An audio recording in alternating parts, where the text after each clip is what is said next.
नमस्कार दोस्तों, आपका मेरे YouTube चैनल पर एक बार फिर से स्वागत है। मेरा चैनल जियोपॉलिटिक्स, ग्लोबल रिलेशन और वर्ल्ड अफेयर्स के ऊपर बेस्ड है। अगर आपका इंटरेस्ट भी इन्हीं टॉपिक्स पर है तो मेरे चैनल को लाइक सब्सक्राइब ज़रूर करें। तो दोस्तों, आज हम चर्चा करेंगे एशिया की दो बड़ी ताकतों भारत और चीन के बीच के तनाव पर, जो हिमालय की ऊंची चोटियों से लेकर हिंद महासागर की गहराई तक फैला हुआ है। दोनों देश न केवल अपने अपने क्षेत्रों की सुरक्षा के लिए संघर्ष कर रहे हैं, बल्कि पूरे दक्षिण एशिया पर अपनी पकड़ बनाए रखने के लिए भी मुकाबला कर रहे हैं। लेकिन यह संघर्ष आखिर क्यों है और इससे दक्षिण एशिया में क्या प्रभाव पड़ेगा?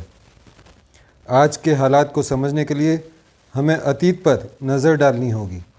भारत और चीन के बीच प्राचीन काल से सांस्कृतिक संबंध रहे हैं, लेकिन आधुनिक समय में ये संबंध हमेशा मधुर नहीं रहे। 1962 का युद्ध, जिसने सीमा विवाद को और बढ़ाया, इसके बाद दोनों देशों के संबंध में ठंडक आ गई। ये विवाद आज भी खत्म नहीं हुआ है और इसी वजह से हिमालय की सीमा पर तनाव बना रहता है। हिमालय की सीमाओं में लद्दाख, गलवान घाटी जैसे क्षेत्रों में स्थिति तनावपूर्ण है।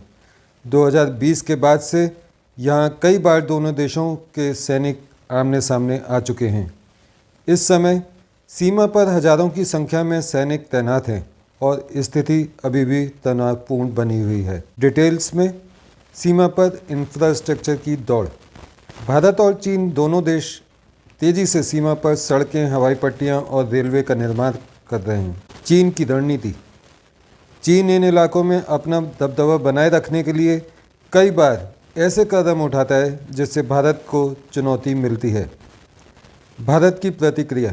भारत ने भी सीमा पर अपने सैनिकों की संख्या बढ़ाई है और वहां अपनी स्थिति मजबूत कर रहा है। दोनों देशों के लिए इन क्षेत्रों का महत्व क्या है? चीन के लिए तिब्बत के करीब नियंत्रण बनाए रखना ज़रूरी है।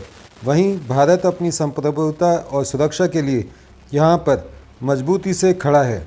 इस तनाव के बीच दोनों देश अपनी सैन्य शक्ति बढ़ा रहे हैं।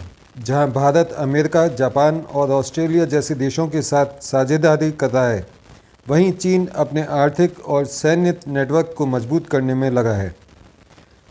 भारत की रक्षा क्षेत्र में उन्नति।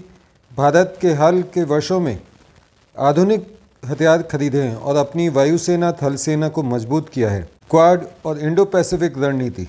भारत क्वाड में शामिल होकर चीन के खिलाफ एक नई रणनीतिक भूमिका निभा रहा है। इन साझेदारियों से भारत को न केवल सैन्य लाभ मिलता है, बल्कि यह चीन के लिए भी एक संदेश है कि भारत अकेला नहीं है। ये संघर्ष सिर्फ ज़मीन तक सीमित नहीं है, बल्कि हिंद महासागर में भी दोनों देशों के बीच शक्ति प्रदर्शन जारी है। भारत के लिए हिंद महासागर का बहुत महत्व है, क्योंकि यह उसकी रणनीति सीमा है। इसी कारण चीन यहाँ अपनी उपस्थिति बढ़ा रहा है। चीन की मोतियों की माला। चीन की मोतियों की माला रणनीति। चीन ने हिंद महासागर में पाकिस्तान के ग्वादर बंदरगाह से लेकर श्रीलंका के हम्बनटोटा तक कई बंदरगाहों पर निवेश किया है। भारत की प्रतिक्रिया।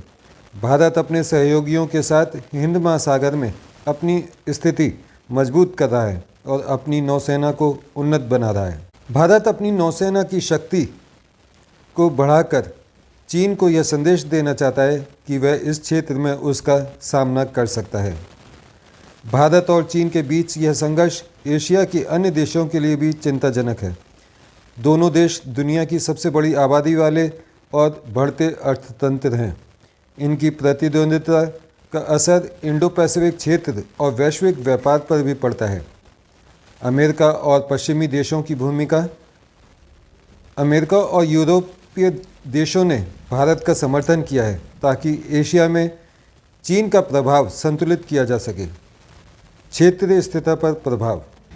इस प्रतिद्वंद्विता का असर नेपाल, भूटान, श्रीलंका जैसे पड़ोसी देशों पर भी पड़ता है। तो आगे क्या होगा? क्या दोनों देशों के बीच शांति की कोई संभावना है या तनाव और बढ़ेगा? कई विशेषज्ञों का मानना है कि दोनों देशों के बीच आर्थिक परस्पर निर्भरता के कारण सीधी लड़ाई की संभावना कम है, लेकिन दोनों देश एक दूसरे का पर दबाव बनाए रखेंगे। भारत और चीन का यह तनाव सिर्फ सीमाओं तक सीमित नहीं है, यह एशिया में दो महाशक्तियों के बीच वर्चस्व की लड़ाई है।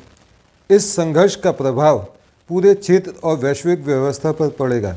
आपका मेरा ये चैनल देखने के लिए, वीडियो देखने के लिए धन्यवाद। अगर आपको मेरा ये वीडियो पसंद आया हो तो लाइक और सब्सक्राइब ज़रूर करें और जुड़े रहें हमारे साथ, ताकि हम आपको ऐसी ही और रोचक जानकारियाँ देते रहें। तो मिलते हैं अगले वीडियो में किसी नई जानकारी के साथ। तब तक के लिए मुझे आज्ञा दीजिए। नमस्कार, जय हिंद, जय भारत।